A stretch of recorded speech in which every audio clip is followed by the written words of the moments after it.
Bismillahirrahmanirrahim. A'udhu billahi minash shaitanir rajim. I start the CME with the name of Allah, the most merciful and beneficent. Topic for review for CME today is آج جو موضوع ہم discuss کریں گے briefly اس کا نام ہے گیسٹیشنل diabetes, یعنی وہ شوگر کی بیماری جو صرف دوران حمل ہی ہوتی ہے اور جب حمل ختم ہو جاتا ہے تو وہ ختم ہو جاتی ہے، لیکن اس کے بعد اس میں 10 سے 15% چانسز ہوتے ہیں کہ وہ دوبارہ ہو جائے۔ تو اس سلسلے میں جو ہے تھوڑی سی گزارشات آپ کو وہ کریں گے۔ ایک مریض آتی ہے جو کہ حمل فیملی وے میں ہے اور اس کی بلڈ شوگر جو ہے رینڈم وہ 8.5 ملی مول ہے، جو کہ بہت زیادہ ہے۔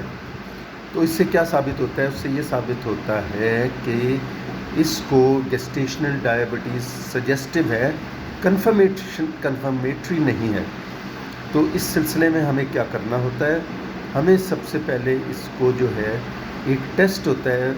پہلے تو یہاں کروایا کرتے تھے GCT گیسٹیشنل چیلنج ٹیسٹ، لیکن اب جو حتمی اس کے لیے ہے وہ یہ کرواتے ہیں اورل گلوکوز ٹالرنس ٹیسٹ۔ اس میں 8 گھنٹے کے کھانے پینے سے منع کر کے صبح کے وقت جو ہے 75 گرام گلوکوز کو دے کر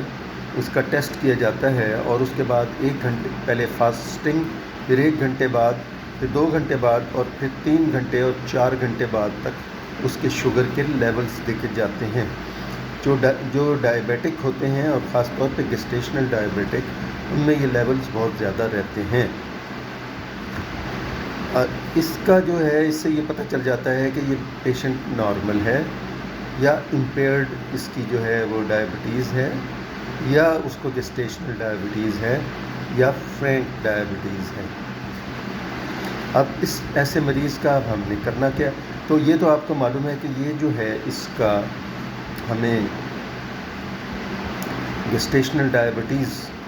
کہ یہ ایک ہائی رسک پریگنینسی ہے، ہائی رسک۔ تو ہمیں اس کی، کیونکہ اس ہائی رسک میں اس کی تمام کمپلیکیشنز جو کہ فرسٹ ٹرائیمیسٹر، سیکنڈ ٹرائیمیسٹر، تھرڈ ٹرائیمیسٹر، لیبر کے دوران اور پوسٹ ڈیلیوری کے بعد یہ پیچیدگیاں جاری رہتی ہیں، وہ سب بڑھ جاتی ہیں۔ مثلاً فرسٹ ٹرائیمیسٹر میں جو مس کیریجز کے چانسز ہیں، اور اس سے پہلے انفرٹیلیٹی کے، بانجھ پن کے، وہ بڑھ جاتے ہیں۔ انفیکشنز کے چانسز بڑھ جاتے ہیں، یورینری ٹریکٹ، پیشاب کے انفیکشنز کے اور پیلوک انفیکشنز کے چانس بھی بڑھ جاتے ہیں۔ اور اس کی مس کیریجز، کیونکہ اس میں کروموسومل انالیسز جو ہوتا ہے، وہ کروموسومل اس میں ڈیفیکٹس ہوتے ہیں، جس کی وجہ سے اللہ تعالیٰ اس کو جو ہے کنسیپٹس کو مس کیری کر دیتے ہیں، اور اس کی پہلے سے جسے ایبورشن کہتے تھے، آج کل ٹرم ہوتی ہے مس کیریج۔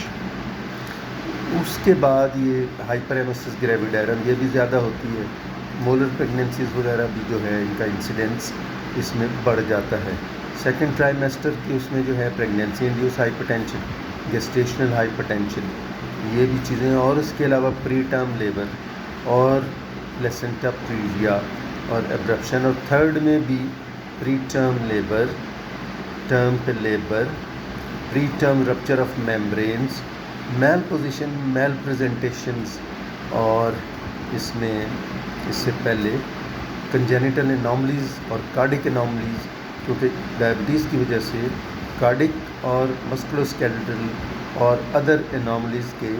چانس بہت زیادہ ہو جاتے ہیں۔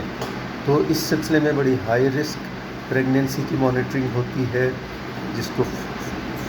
فیٹل الیکٹرانک مانیٹرنگ کہتے ہیں، جس میں ہم naan stress test, stress test, bio physical profile, ultra sound, اور اس کے بعد ڈاپلر، ان ساروں سے جو ہے ہم اس کو مانیٹر کرتے رہتے ہیں۔ یہ ہائی رسک پریگنینسی ہے، اس میں ہر قسم کی جو ہے کمپلیکیشنز ہونے کا ڈر ہوتا ہے، انسولین کی وجہ سے میکروسومک بیبی یعنی بچے کی اس کا سائز بڑھ جاتا ہے اور اس کا جو وزن ہے وہ 4.5 اور 5 kg کے درمیان ہوتا ہے، جس کے لیے نارمل جو ڈیلیوری ہے وہ مشکل ہو جاتی ہے اور اس میں پھر برتھ انجریز کے زیادہ چانسز ہونے کا امکان ہوتا ہے۔ تو ایسے میں جو ہے ہمیں انکریزنگلی کیا کرنا پڑتا ہے، انکریزنگلی آپریشن کا، الیکٹیو آپریشن کا اور انڈکشن کا اور الیکٹیو سرجری کا چانس بڑھ جاتا ہے۔ اور اس کے علاوہ ایک اور بھی چیز ہوتا ہے کہ اس کی وجہ سے شولڈر ڈسٹوشیا یعنی بچے کا ڈیلیوری کے وقت انٹیریئر شولڈر جو ہے وہ پھنس جاتا ہے،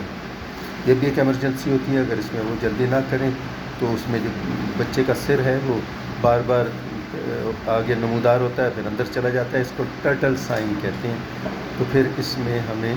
جلدی سے وہ مینوورز ایمرجنسی کرنے پڑتے ہیں، ورنہ بیبی کو رسک ہے، بہت زیادہ رسک ہونے کا چانس ہوتا ہے۔ اور اس میں ایک اور بھی چیز ہوتی ہے جس کو ہم کہتے ہیں سڈن انفینٹ ڈیتھ سنڈروم، سڈ، یعنی اچانک بچے کی نا ٹرم پر اور لیبر کے دوران ڈیتھ ہو جاتی ہے جس کی کوئی وجہ نہیں پتہ چلتی، بعض دفعہ کارڈ ڈیتھ بھی ہو جاتی ہے۔ تو اس کے لیے ہم جو ہے ہائی رسک مانیٹرنگ کرتے ہیں اور اس کو تھرو آؤٹ چیک کرتے رہتے ہیں، اور پھر اس کے لیے ہم جو ہے نا ایک تو اس کا پہلے گروتھ وہ سکین ہوتا ہے جو کہ ڈیٹ شور کرنے کے لیے فرسٹ ٹرائمیسٹر سکین ہوتا ہے 10 ویکس پہ، اس سے ہم شور کرتے ہیں کہ یہ اس کا کراؤن رمپ لینتھ کتنی ہے، وہ ایکوریٹ ہوتی ہے، اسی حساب سے پریگننسی آگے چلتی ہے۔ 18ویں پہ ہم اس کا وہ جو ہے انوملی سکین کرتے ہیں، 20ویں پہ اس کا 22ویں پہ ہم اس کا 20ویں پہ کارڈک سکین کرتے ہیں اور 22ویں پہ ہم اس کی ایکو کارڈیوگرافی کرتے ہیں، پھر سیریل گروتھ سکین کرتے ہیں اور اسی حساب سے ہم کرتے رہتے ہیں۔ پھر ڈاپلر ویلوسیمیٹری، امبلائکل اور سیریبرل اور وہ باقی جو ہے ان آرٹریز کے لیے وہ چیزیں یہ دیکھتے ہیں۔ اس کے ساتھ ایسوسیٹ اگر ڈسٹینشن وغیرہ ہو، اس کے ساتھ اگر ایسوسیٹڈ پولی ہائیڈریمنیاز ہو جاتے ہیں، پانی جو ہے بہت زیادہ امنیوٹک فلوئڈ بہت بڑھ جاتا ہے جس کی وجہ سے میل پریزنٹیشن، میل پوزیشن اور انسٹیبل لائے وہ زیادہ وجود میں آتی ہیں، کیونکہ اور ابرپشن ہونے کے اور کارڈ پرولیپس ہونے کے چانسز زیادہ ہوتے ہیں، جیسے میں نے بتایا تمام یہ چیزیں بڑھ جاتی ہیں۔ اب ڈائبٹک کا پیشنٹ ہے، اس کے لیے ملٹی ڈسپلنری اپروچ اپلائی کی جاتی ہے، فزیشین، اینڈوکرینالوجسٹ، سینئر آبسٹیٹیشین اس کو فالو کرتے ہیں، اور اس میں ہمیں نیوٹریشنسٹ، ڈائٹیشین کو بھی بلانا پڑتا ہے تاکہ ان کی وہ ڈائٹ استعمال کریں۔ 35 کلو کیلوریز پر کے جی کے حساب سے یا 300 کیلوری ایوریج جو ہے وہ ہمیں یہ تو سارٹ آؤٹ کرنا پڑتا ہے۔ ان کو 3 بڑے اور 3 چھوٹے میلز میں ڈیوائڈ کرتے ہیں۔ اس کے علاوہ اس کا ہم جو ہے وہ 3 چھوٹے اور 3 بڑے سنیکس میں اس کا ڈیوائڈ کرتے ہیں، اور اس کی جو ہے زیادہ ہماری کوشش یہ ہوتی ہے کہ 40 سے 50 تک کاربوہائیڈریٹ انکریز فائبر ہم اس میں ایڈ کرتے ہیں، بر، اور اس کے ساتھ ہم 10 سے 15% پروٹین اور 30 سے 40% جو ہے فیٹس، تو یہ سارا ہم اس کا کر کے ٹیلر کے ساتھ ہم یہ اس کا میلز، اسمال فریکوینٹ میلز اس میں لیتے ہیں، اور پورے دن کی شوگر، بلڈ شوگر کی پروفائل بھی کرتے ہیں، اور اس کے لیے ہیموگلوبن A1C جو ہے وہ <6 ہونا چاہیے، بلکہ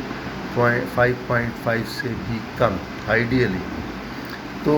یہ 6.5 سے زیادہ نہیں ہونا چاہیے۔ اب ہم اس کو کرنے کے لیے ہمیں ڈائٹ کا استعمال کرنا پڑتا ہے۔ پہلے ہم کوشش کرتے ہیں کہ ڈائٹ وغیرہ کا استعمال کر کے اس کو بلڈ شوگر کو کنٹرول کریں، کیونکہ اس کی کمپلیکیشنز بڑھنے کا چانس ہوتا ہے۔ اگر وہ ڈائٹ سے 1-2 ہفتے کرنے کے بعد کنٹرول نہ ہو اور ہماری شوگر پرسسٹنٹلی ہائی جا رہی ہے، مثلا نیچے والی فاسٹنگ جو ہے 5.5 ملی مول اور اوپر والی 7.5 ملی مول، تو ہمیں پھر انسولین کی طرف آنا پڑتا ہے۔ اس میں ہمیں پھر ریگولر انسولین وہ آپ کو جو اینڈوکرینالوجسٹ فزیشین ایڈجسٹ کر کے دیتا ہے، آپ بھی ایڈجسٹ کر سکتے ہیں بلڈ شوگر پروفائل کے ساتھ ریگولر انسولین، اور رات کے وقت اس کو NPH type long acting insulin, اور آج کل پین بھی آ گئے ہیں جس میں وہ مکسٹار ٹائپ 70-30 کی کمبینیشن اور لانگ ایکٹنگ لینٹس ٹائپ جو ہیں وہ جن کی گلارجین وہ بھی وہ ہوتی ہیں، لیکن بیسٹ ان کا یہی ہوتا ہے ریگولر انسولین پلس جو ہے NPH ایٹ بیڈ ٹائم، اس کے ساتھ ٹائٹریٹ کرتے ہیں۔ اس سے پہلے کچھ ڈرگز بھی دیا کرتے تھے جیسے میٹفارمن، گلوکوفیج وغیرہ، 2-3 ٹرائمیسٹر میں سیف ہیں، اس سے پہلے اور بھی اورل ہائپوگلائسیمکس تھیں، لیکن یہ بالکل جو ڈائمائکرون اور یہ سلفونائل یوریا گروپ ہے یہ بالکل نہیں دیتے تو یہ ساری اس کی مینجمنٹ آ گئی، اس کو ہم فالو کرتے رہتے ہیں ہائی رسک کے حساب سے. جیسے میں نے بتایا کہ اس کو ہم 37 ویکس تک لے کے جاتے ہیں، 38 ویکس پہ اس کو ہم بھی انڈیوس کر سکتے ہیں. ویسے یہ ٹرم تک بھی جا سکتے ہیں اگر کوئی کمپلیکیشن وغیرہ اور کوئی پرابلم وغیرہ نہ ہو، لیکن پھر اس میں بھی یہی ہے کہ اس کو انڈیوس بھی کیا جا سکتا ہے، الیکٹیو سیکشن بھی کیا جا سکتا ہے اکارڈنگ آبسٹیٹک ریزنس کے حساب سے، رسک فیکٹرز کے حساب سے، اور پھر اس کا جو ہے الیکٹیو ڈیلیوری کا موڈ بھی ڈیسائیڈ کیا جا سکتا ہے تمام اس کے ساتھ. انڈیوس میں بھی ہمیں پھر بعد میں یہی ہوتا ہے کہ اس کا سیکشن کی نوبت آ سکتی ہے. ایک اور بات یاد رکھیے کہ انسولین کی ریکوائرمنٹ ہر ٹرائمیسٹر میں بڑھتی رہتی ہیں، خاص طور پہ لاسٹ ٹرائمیسٹر میں یہ بہت زیادہ ہو جاتی ہے. لیبر میں بھی ہوتی ہیں، اور لیبر کے بعد ایک بات یاد رکھیے، ڈیلیور ہونے کے بعد ان کی ریکوائرمنٹ انتہائی کم ہو جاتی ہے، تو پیشنٹ کو پھر ہائپو میں جانے کے چانسز ہوتے ہیں. اور پوسٹ ڈیلیوری ہمیں 6 to 12 ویکس کے اندر جو ہے ان کا دوبارہ GTT اور فالو اپ کرنا پڑتا ہے، کیونکہ میں نے جیسے ہی بتایا کہ بعد میں ان کا 10 سے 15% سال بعد جو ہے وہ یہ چانس ہوتا ہے کہ وہ پوٹینشیل ڈائبیٹک نہ ہو گئے. اب لیبر میں بھی اس کو ہم نے اسی طرح مانیٹر کرنا ہے، ان کے فٹ اینڈ ہارٹ وغیرہ دیکھتے رہنے ہیں، ان کی لائف پریزنٹیشن، پینز ریگولیشن، یہ ساری چیزیں، اسٹیشن اور لیبر کا پارٹوگرام وغیرہ اس کے حساب سے ہم ان کا اس کو مانیٹر کرتے ہیں. ان کے لیے بلڈ آلریڈی ارینج ہوتا ہے، اور ایبڈومنل ڈیلیوری ان کیس اگر رسک فیکٹرز ہیں جیسے کہ obstetric ریزنز ہیں یا اور کوئی وجہ ہے، پلیسنٹا پریویا ایبرپشنس کے بھی ان میں چانسز جو ہے وہ بڑھ جاتے ہیں، اور انسٹیبل لائی پالی ہائیڈرامنیس کی وجہ سے ٹرانسفرس اوبلیک اور ان ساروں کا، تو ان کے حساب سے میل پوزیشنس بھی ہیں جو ہے وہ دیکھ لیتے پڑتے ہیں. پرو پریزنٹیشن وغیرہ ان سب کے ان کے زیادہ پوسٹیریئر آکسیپیٹو پوسٹیریئر شولڈر ڈسٹوشیا کی کمپلیکیشنز بھی بڑھ جاتی ہیں.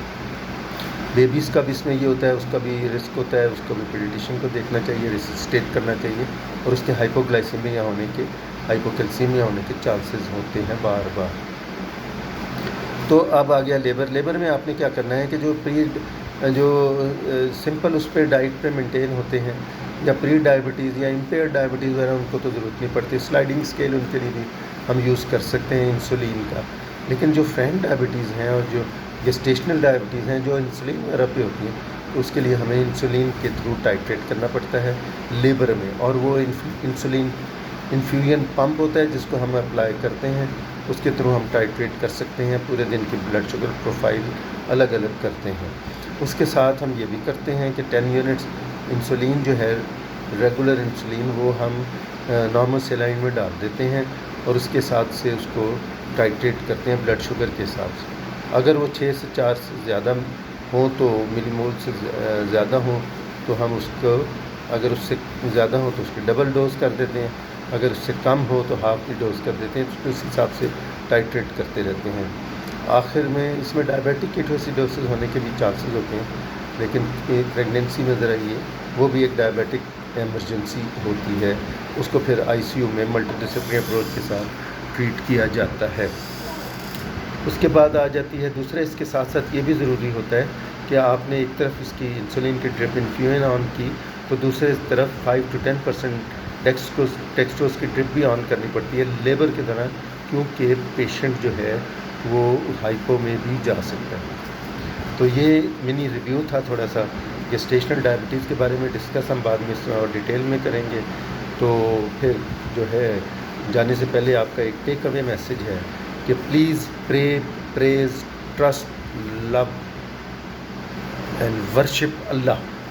Follow the lifestyle of رسول حسنہ صلی اللہ علیہ وآلہ وسلم. آور ہیلتھ اینڈ سروائیول، آیت الکرسی اور درود شریف. سبحان اللہ و بحمدہ، سبحان اللہ العظیم، اللہم اجرنا من النار. تو وما علینا الا البلاغ. انشاءاللہ will come in another review.